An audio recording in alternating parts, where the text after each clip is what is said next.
প্রতি মাসে ৬০-৭০ হাজার টাকা ইনকাম করার পরেও ১০০ টাকা দিয়া একটা টি শার্ট কেনার মতো সাহস হয় না।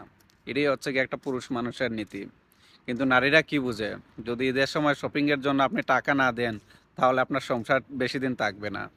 টাকাটা কই থেকে আসবে ওটা আপনার কখনো একটা নারী খুঁজে দেখবে না, টাকাটা কই থেকে আসবে।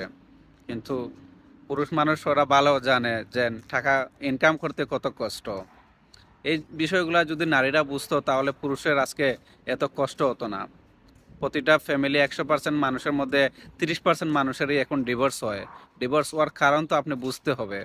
আর আসলে এই কথাগুলো আমার পার্সোনাল লাইফে কাউকে মিন করে বলতেছি না। যারা বিয়ে শাদী করছেন তারাই ভালো জানেন আসলে একটা ফ্যামিলি নিয়ে থাকা কত কষ্ট। যারা বিয়ে শাদী করছেন তারাই আমার চেয়ে ভালো জানেন।